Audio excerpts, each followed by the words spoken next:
You have been driving since the light was still flat and gray. The map on the seat beside you gave up an hour ago. The road narrowed twice, then narrowed again, until it was really just a suggestion between the trees. You kept going anyway.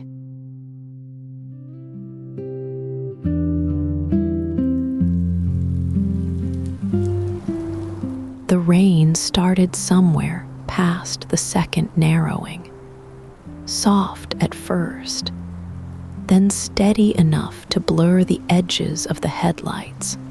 You had planned to reach the valley town by dinner. That plan belongs to an earlier version of the day. This version is mountain, rain, and a fuel gauge you are trying not to look at. There is a particular kind of tiredness that comes from concentrating on a wet road for too long. Your shoulders have crept up toward your ears without you noticing. You roll them back and loosen your grip on the wheel, letting out a breath you did not know you were holding.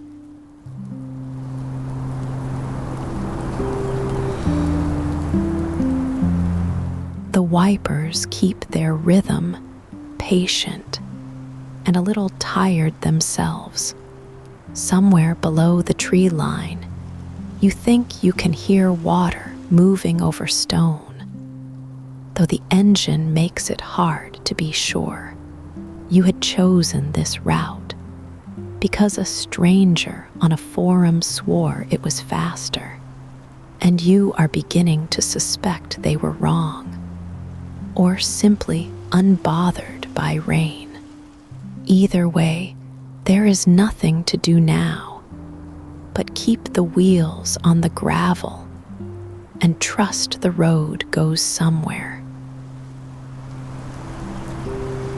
The trees close in tighter as the elevation climbs, their branches meeting overhead until the headlights feel almost tunnel-like.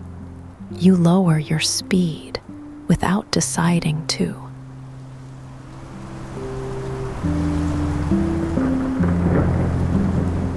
Somewhere far off, thunder rolls once, low and unhurried, more felt than heard. You glance at the dashboard clock and do the arithmetic you have been avoiding. It is later than you would like, and the town is still, by your best guess, another 40 minutes off. 40 minutes on a road like this could mean anything. Then you see the sign, leaning slightly, half swallowed by fern. Its lettering worn soft by decades of weather.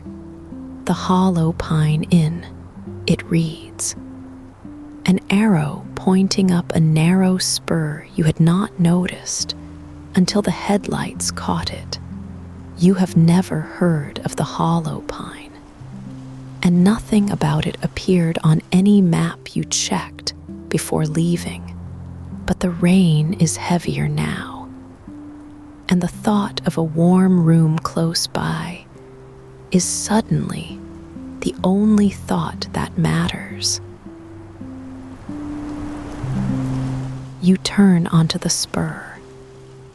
It climbs in a gentle series of bends, gravel giving way to old cobble beneath the tires, and the trees begin to thin. Through the rain, a low golden glow appears between the trunks.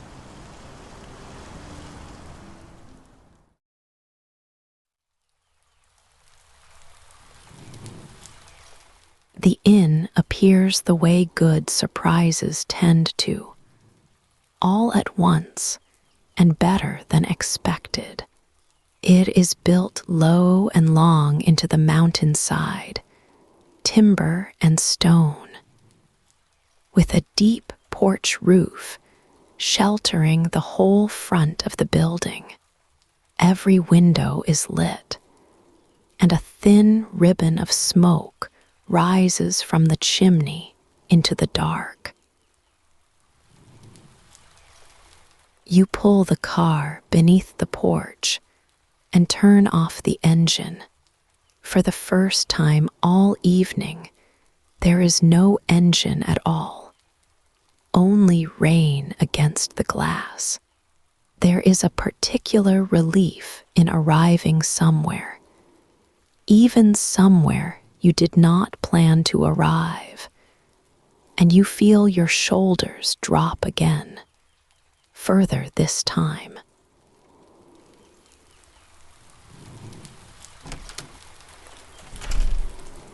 You step out and cross the porch in a few quick strides, boots loud on wet gravel, and then softer on old wooden steps. Under the porch roof, the rain sounds closer, more textured, water finding the gutter edge before running off into the dark garden below. You shake the water from your sleeves and push open the heavy front door.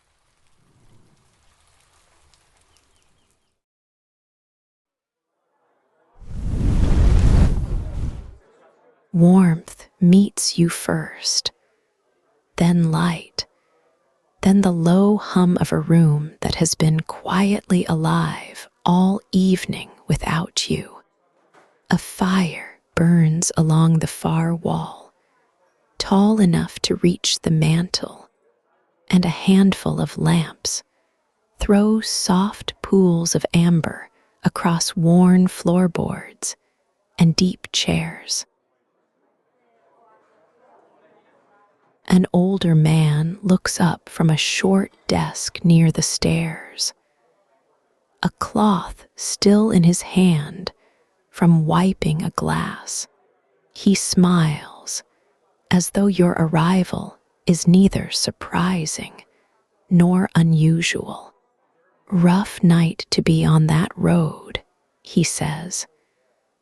"You'll have missed supper on the way up. There's still some, if you want it." You realize you have not eaten since the road began climbing and tell him so.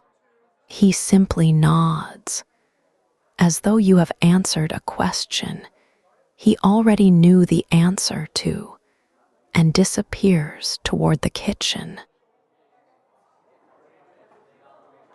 He does not ask many questions, and you are grateful for it. He hangs your wet coat by the fire, and you choose a chair close enough to feel the heat against your hands. From behind a half-open door comes the soft rhythm of someone moving through a kitchen. A cupboard, a plate set down, a knife against a wooden board. The sounds are ordinary, which makes them comforting. He returns carrying a tray. A bowl of thick vegetable soup, 2 slices of dark bread still warm from the oven, a little dish of butter, and roasted potatoes with rosemary and coarse salt. "Nothing fancy tonight," he says. "Mountain weather doesn't call for fancy." The soup gives off a gentle steam, carrot and leek, and something herbal underneath, and you had not realized how hungry you were until the first spoonful. You tear the bread, spread a little butter across the warm crust, and dip it into the soup. The potatoes are soft inside and crisp at the edges, rosemary clinging to the surface. There is something reassuring about warm food after a long road, not because it is extraordinary, but because it is exactly what you needed. He brings a small dish of apple cake, still warm, soft with cinnamon under a thin golden crust, and you take your time with it. There is no reason not to.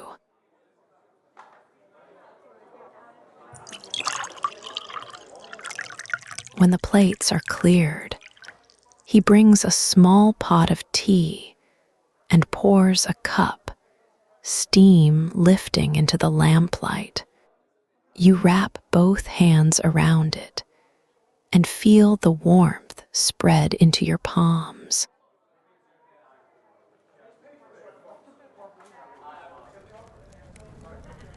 For a while, you simply sit. The room is larger than it first seemed.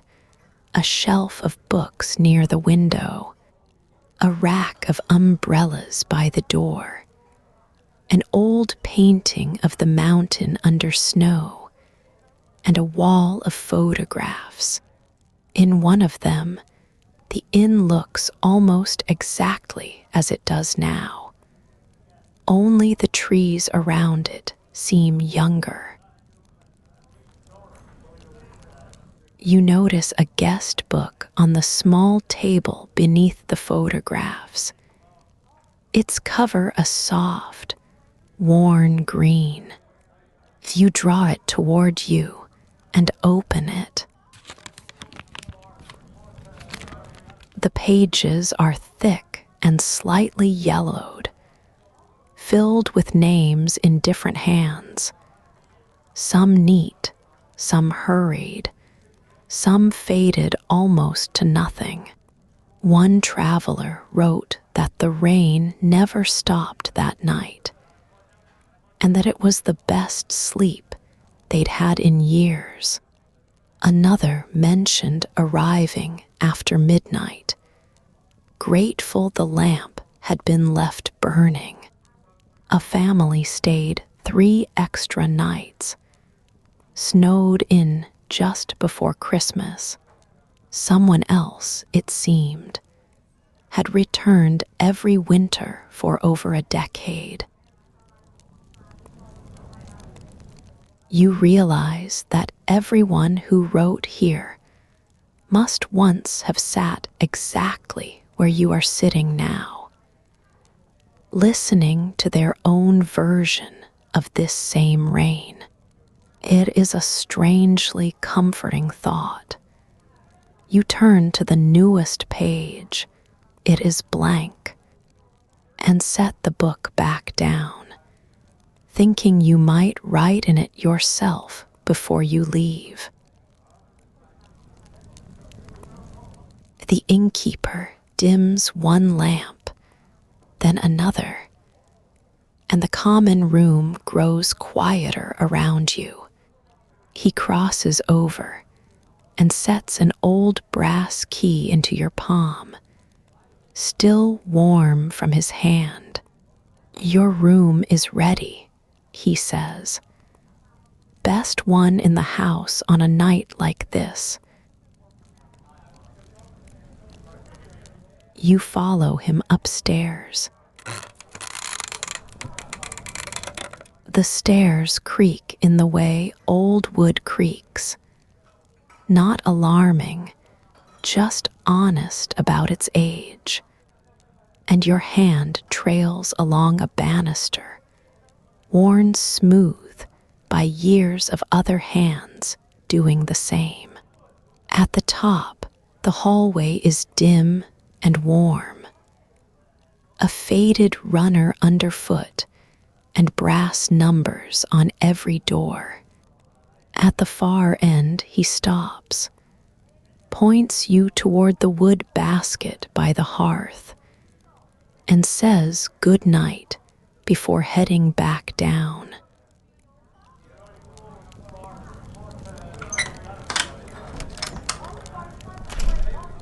Your room is smaller than you expected, and better for it.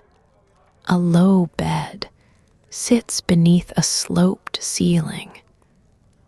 A stone hearth already laid with wood in the corner, and a small desk beneath a window that looks out over the dark mountainside. Rain traces long silver lines down the glass.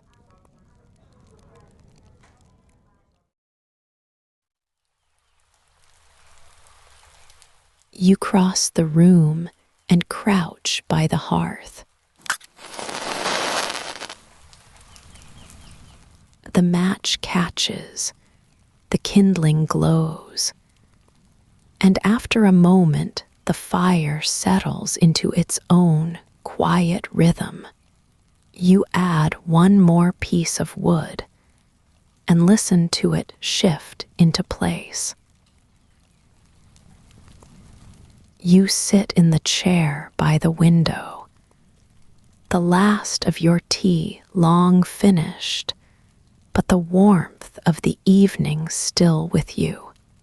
The rain outside sounds different here than it did on the road, unhurried, as though it has nowhere else to be tonight either.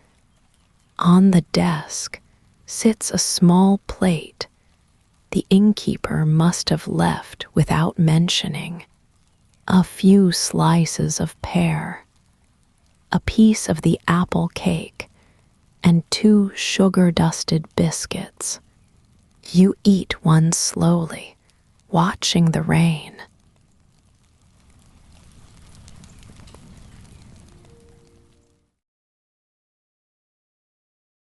Beneath the lamp is a short stack of books, left, you imagine, by other travelers rather than bought new.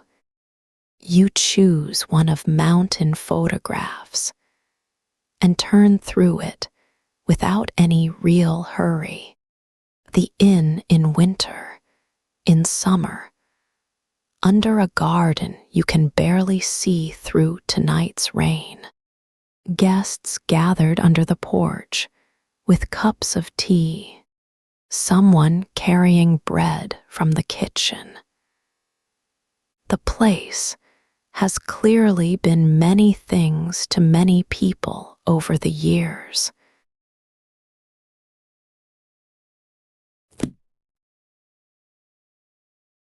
You close the book and set it aside.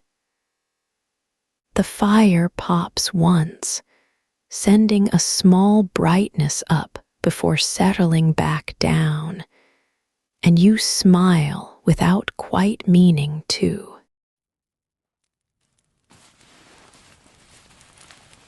You pull back the quilt, heavier than it looked, and settle into sheets that are cool at first and then are not. From here, you can still see the fire without turning your head. Its light moving slowly across the low ceiling beams. Somewhere downstairs, a chair scrapes softly against the floor. Then a latch is checked, then another. The innkeeper, making his last rounds before the place, settles for the night. There is something peaceful about knowing someone else is awake a little while longer. You think briefly of the guest book and the blank page waiting near the back. Perhaps you will write something in the morning. Perhaps someone will read it years from now, on a night just like this one. The thought does not need finishing.